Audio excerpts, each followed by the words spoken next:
Hello दोस्तों, आज हम अर्थव्यवस्था की आर्थिक शब्दावली को लेकर के चौथे लेक्चर को लेकर के आपके सम्मुख प्रस्तुत हूँ। अर्थव्यवस्था का जैसे हमने बताया था कि आपको प्रतिदिन कुछ शब्दों से आपको रूबरू कराएंगे, कुछ शब्दों से आपका परिचय कराएंगे। तो आज का जो शब्द है वो है ग्रोथ, डेवलपमेंट और प्रोग्रेस। आज सिर्फ हमने 3 शब्द लिए हैं। वैसे तो मैं आपको प्रतिदिन 5 शब्दों से परिचय कराता था, लेकिन आज चूंकि एक ऐसे शब्द ले रहे हैं जो एक दूसरे से संबद्ध हैं, एक दूसरे से अंतर्निहित हैं, तो इसलिए हमने केवल 3 शब्दों का चुनाव किया है, ग्रोथ, डेवलपमेंट और प्रोग्रेस। आपको लगता है कि ये तीनों शब्द एक दूसरे के पर्यायवाची हैं, there are the synonyms, but ऐसा नहीं है। ग्रोथ का इकोनॉमी में कुछ और मतलब है, तो डेवलपमेंट का कुछ और मतलब है, और प्रोग्रेस का कुछ और मतलब है। तो चलिए हम लोग बात करते हैं एक एक करके। सबसे पहले हम बात करते हैं ग्रोथ यानी समृद्धि। समृद्धि क्या है? जब अर्थव्यवस्था में प्रति व्यक्ति आय में वृद्धि हो रही हो, जब अर्थव्यवस्था में प्रति व्यक्ति आय, अब प्रति व्यक्ति आय ध्यान दीजिएगा, यहां पर टोटल इनकम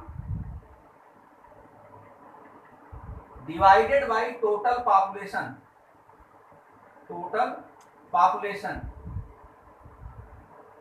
तो ये कहलाता है per capita income. Total income divided by total population is per capita income, प्रति व्यक्ति आय। अब ध्यान रखिए, अगर हम भारत की प्रति व्यक्ति आय की बात कर रहे हैं तो इसमें मुकेश अंबानी जो आज की तारीख में, आज कौन सा है, जुलाई 14 जुलाई की तारीख में जो विश्व के 7वें सबसे धनी व्यक्ति हैं, उनकी भी इनकम शामिल है। और एक ऐसा व्यक्ति जो भारत का सबसे गरीब व्यक्ति है, उसकी भी इनकम यहां पर शामिल है।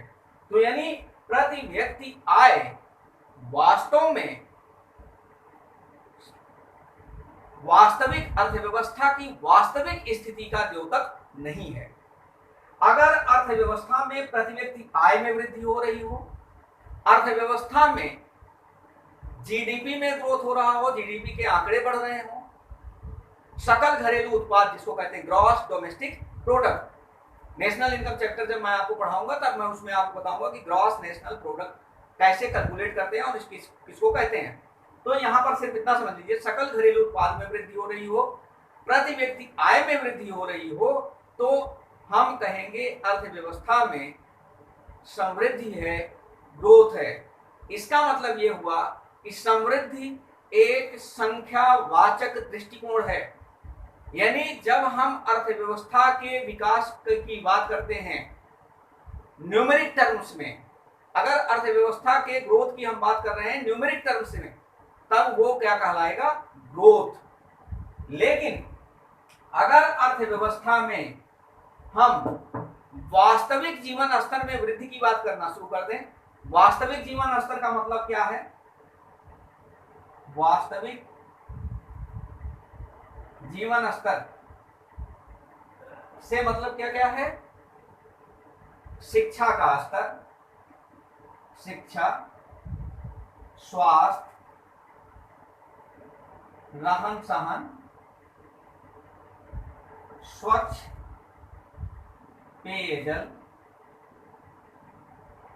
आदि सुविधाओं में विकास हो रहा हो, शिक्षा का स्तर बढ़ रहा हो, स्वास्थ्य सुविधाएं बढ़ रही हो, रहन सहन का स्तर बढ़ रहा हो, स्वच्छ पेयजल की उपलब्धता हो।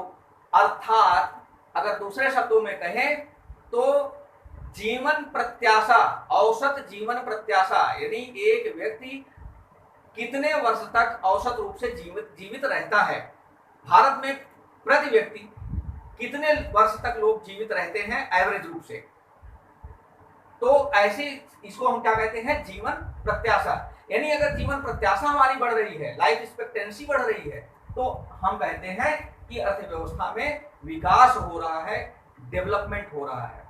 अर्थात जब हम अर्थव्यवस्था के ओवरऑल सभी पैमानों की बात करते हैं, ओवरऑल की बात करते हैं, स्ट्रक्चरल चेंजेस की बात करते हैं, ध्यान दीजिएगा मैंने शब्द यूज किया है, जब अर्थव्यवस्था में संरचनात्मक परिवर्तन लाने की बात करते हैं, संरचनात्मक परिवर्तन होता है तो हम उसको विकास कहते हैं। ध्यान रखिएगा इस शब्द को, संरचनात्मक परिवर्तन विकास कहलाता है संख्यात्मक परिवर्तन समृद्धि कहलाता है। तो अब आप समझ गए होंगे कि अर्थव्यवस्था में दो शब्द हैं, ग्रोथ और डेवलपमेंट। तो ग्रोथ है समृद्धि, और समृद्धि अर्थात संख्यात्मक जीडीपी पर प्रति व्यक्ति आय, और संरचनात्मक परिवर्तन यानी वास्तविक जीवन स्तर, शिक्षा, स्वास्थ्य, रहन सहन और स्वच्छ पेयजल की उपलब्धता अर्थात जीवन प्रत्याशा में वृद्धि। तो इसको हम कहते हैं विकास। लेकिन किसी भी जगह पर इन सब की उपलब्धता होने के बावजूद अगर वहां के समाज में नैतिकता नहीं है, आपस में भाईचारा नहीं है, अर्थात शांति नहीं है, आतंकवाद है, नक्सलवाद है, अगर इस तरह की परिस्थितियां हैं तो उसको हम प्रोग्रेस नहीं करेंगे। स्वाभाविक सी बात है कि अगर नक्सलाइट एरिया में किसी इंडस्ट्रीज को कहा दिया जाए कि जाकर के आप इंडस्ट्री लगाइए और लोगों को रोजगार के अवसर उपलब्ध कराइए, तो कोई इंडस्ट्रीज वहां इंडस्ट्री लगाने नहीं जाएगा, कोई भी व्यक्ति वहां पर स्कूल में नहीं जाएगा। जम्मू कश्मीर विश्व का सबसे प्राकृतिक संसाधनों से भरपूर राज्य होने के बावजूद वहां पर आतंकवादी गतिविधियों के कारण विकास के लक्षण नहीं है। अफगानिस्तान को ले लीजिए, अफगानिस्तान में भी प्राकृतिक संसाधनों की प्रचुर उपलब्धता थी, लेकिन वहां पर भी यही आतंकवाद और इन्हीं सब वजहों से वहां पर प्रोग्रेस बिल्कुल नहीं है। तो इसी को हम अगर जब नैतिकता से जोड़ दें, यानी अगर हम समृद्धि और विकास को नैतिकता से जोड़ दें, वास्तविक रहन सहन से जोड़ दें, जीवन में सामाजिक संरचनात्मक सुधारों से अगर जोड़ दें, तो उसी को प्रोग्रेस कहते हैं। सामाजिक संरचनात्मक सुधार अगर हो रहे हों तो उनको हम प्रोग्रेस कहते हैं। Social structural changes, economic structural changes development है, सोशल स्ट्रक्चरल चेंजेस प्रोग्रेस है। तो हमें उम्मीद है आपको समझ में आ गया होगा। इसके बाद आपको सस्टेनेबल डेवलपमेंट का लेक्चर, जो एक पूरा अपने आप में एक लेक्चर होता है सस्टेनेबल डेवलपमेंट पे, अगला आपको इंडियन इकोनॉमी का चैप्टर मैं आपके सामने लाऊंगा। और इसके बाद मैं आपको परिचय कराऊंगा एक शब्द जो आजकल बहुत चर्चा में है, मोरेटोरियम।